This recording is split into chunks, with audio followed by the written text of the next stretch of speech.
Hello friends, myself doctor Ajita Singh and welcome to my YouTube channel medical classes. तो friends, आज हम discuss करेंगे एक अनदर टॉपिक के बारे में which is infertility. And infertility में भी सर्विकल फैक्टर जो कॉज करते हैं इनफर्टिलिटी को, उसके बारे में आज हम डिस्कस करेंगे। ठीक है, सर्विकल फैक्टर तो उसके बारे में डिस्कस करेंगे जो कॉज करते हैं इनफर्टिलिटी को। ठीक, तो टॉपिक स्टार्ट करने से पहले आप सभी से बोलना चाहूँगी कि अगर आपने मेरे यूट्यूब चैनल को सब्सक्राइब नहीं किया है तो उसे सब्सक्राइब कर लें एंड मेरे वीडियो को लाइक करें और बाकी लोगों के साथ भी शेयर करें। तो अब हम टॉपिक स्टार्ट करते हैं कि तो हम पढ़ेंगे सर्विकल फैक्टर ऑफ इनफर्टिलिटी। ठीक है, इनफर्टिलिटी के सर्विकल फैक्टर्स के बारे में पढ़ेंगे। तो बेसिकली सबसे पहले हम ये जानेंगे कि इनफर्टिलिटी क्या होता है। ठीक, तो इनफर्टिलिटी क्या होता है कि अनप्रोटेक्टेड सेक्स के 1 साल के बाद भी अगर कोई फीमेल प्रेगनेंसी कंसीव नहीं कर पा रही है तो उसको हम लोग क्या बोलते हैं, इनफर्टिलिटी। ठीक, तो यहाँ पे हम जो डिस्कस कर रहे हैं उसमें हम सर्विकल फैक्टर के बारे में डिस्कस कर रहे हैं कि सर्विक्स में ऐसे कौन कौन से फैक्टर्स होते हैं, ऐसी क्या मैकेनिज्म होती है जिसकी वजह से इनफर्टिलिटी कॉज होती है। ठीक है, तो सबसे पहला पॉइंट है हमारा, cervical factor infertility can be due to abnormal और deficient mucus in cases of infection. ठीक, क्या है कि सर्विकल फैक्टर इनफर्टिलिटी कॉज हो सकती है ड्यू टू, अगर एबनॉर्मल और डेफिशिएंट मतलब कम, एंड एबनॉर्मल क्या है, म्यूकस है, सर्विकल म्यूकस है जो कि एबनॉर्मल है, डेफिशिएंट है। ठीक है, इन केसेस ऑफ इन्फेक्शन, तो वो क्या कॉज कर सकता है, इनफर्टिलिटी कॉज कर सकता है।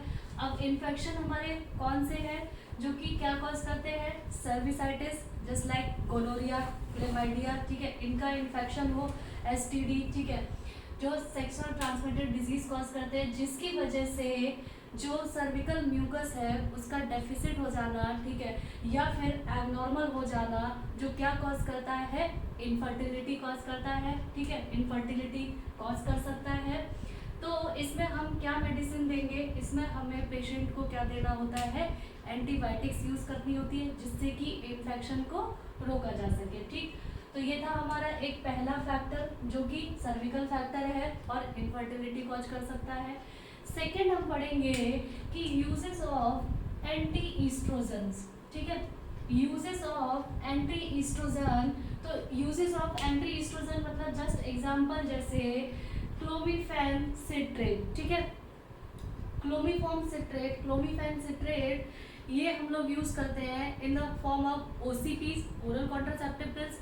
किस कंडीशन में, किसके लिए यूज करते हैं, ओव्यूलेशन इंडक्शन के लिए। ठीक, तो अगर कहीं पे भी कौन सी एंटी ईस्ट्रोजन ड्रग्स का यूज किया जा रहा है तो वो भी क्या कॉज करती है, सर्विकल इनफर्टिलिटी कॉज करती है।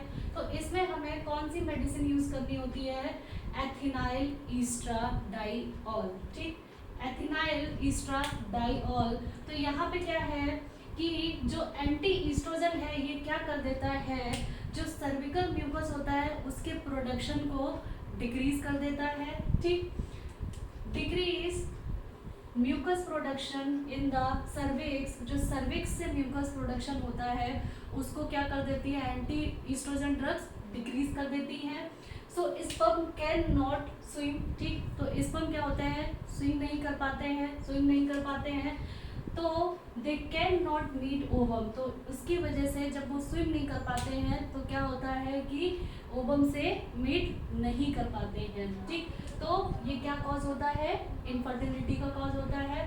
कौन सा, कि जहाँ पे यूजेस ऑफ एंटी ईस्ट्रोजन है। ठीक, तो इसमें हमें कौन सी ड्रग्स यूज करनी होती है, एथिनाइल ईस्ट्राडाइऑल। ठीक है, जिसमें क्या होता है, हमारा ईस्ट्रोजन होता है। ठीक, इसके बाद हम नेक्स्ट पढ़ेंगे कि इन द सर्विक्स म्यूकोसल सीक्रीशन। ठीक है, जो सर्विक्स से म्यूकोसल सीक्रीशन होता है वो डिपेंड होता है ऑन ईस्ट्रोजन। ठीक है, अब जब सर्विक्स का जो म्यूकस सीक्रीशन है वो ईस्ट्रोजन पे डिपेंडेंट है, ठीक है।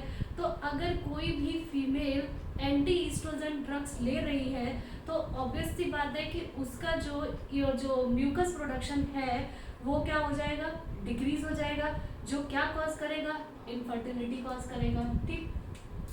अब वो इनफर्टिलिटी कैसे कॉज करेगा उसके बारे में अभी हम डिस्कस करेंगे। नेक्स्ट पॉइंट है हमारा एंटी स्पर्म एंटीबॉडीज, ठीक। एंटी स्पर्म एंटीबॉडीज जो कहाँ प्रेजेंट है, सर्विक्स पे प्रेजेंट है। अब एंटी स्पर्म एंटीबॉडीज का मतलब क्या है कि स्पर्म आता है उनको क्या कर देती है, किल कर देती है।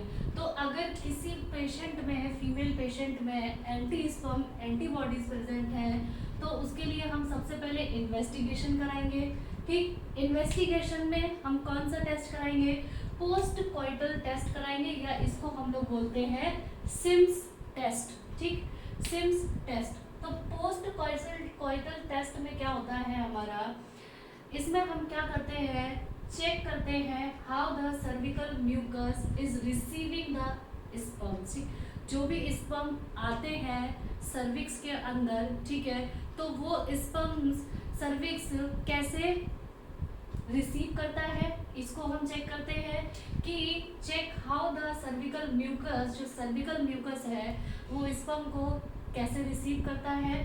एंड क्या चेक करते हैं, द रिसेप्टिबिलिटी ऑफ सर्विकल म्यूकस की, रिसेप्टिबिलिटी चेक करते हैं सर्विकल म्यूकस की कि जो स्पर्म्स होते हैं उनको वो किस तरीके से रिसीव करता है, ठीक। तो इसी में हम लोग क्या चेक करते हैं, receptibility of cervical mucus with the sperm, ठीक है, स्पर्म के साथ में। तो पोस्ट कॉइटल टेस्ट में हम लोग क्या करते हैं, सर्विकल म्यूकस को चेक करते हैं, जिसमें उसको हम देखते हैं कि वो स्पर्म्स को कैसे रिसीव करता है, एंड रिसेप्टिबिलिटी देखते हैं सर्विकल म्यूकस की किसके साथ में, स्पर्म्स के साथ में, ठीक।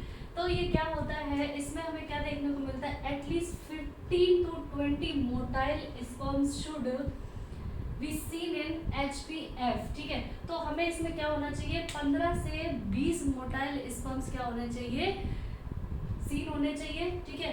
15 से 20 मोटाइल स्पर्म हमें क्या होना चाहिए, सीन होने चाहिए इन HPF, ठीक। इसके बाद नेक्स्ट क्या होता है, sperm should show progressive motility, ठीक है। स्पर्म्स क्या करते हैं, प्रोग्रेसिव लगातार मोटिलिटी को शो करते हैं, but presence of anti sperm antibodies, but जहाँ पे एंटी स्पर्म एंटीबॉडीज प्रेजेंट हैं, so the sperm will show rotatory और शेकिंग मूवमेंट। अब क्या है कि स्पर्म क्या है, प्रोग्रेसिवली मोटिलिटी शो करते हैं, लेकिन अगर कहीं पे सर्विक्स में एंटी स्पर्म एंटीबॉडीज प्रेजेंट हैं तो स्पर्म क्या करेंगे, शो करेंगे रोटेटरी और शेकिंग मूवमेंट, और some time makes them completely immotile, ठीक है। और सम टाइम क्या हो जाएंगे, कंप्लीटली इमोटाइल हो पाएंगे, मतलब उनकी जो मोटिलिटी होती है, ठीक है, मोटाइल करने की टेंडेंसी होती है वो क्या हो जाती है, खत्म हो जाती है।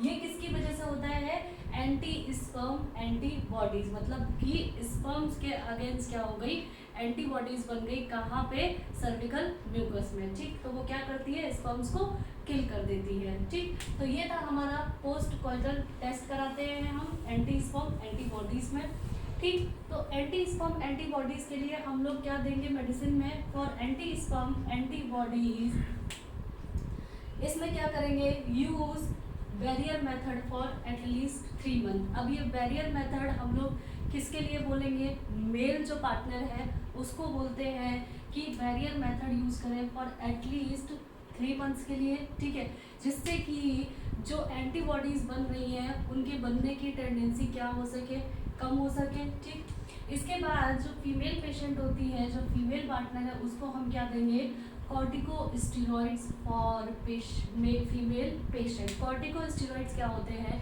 इम्यूनोसप्रेसेंट होते हैं, तो ये क्या करेंगे, एंटीबॉडीज को कम फॉर्मेशन करवाएंगे, ठीक।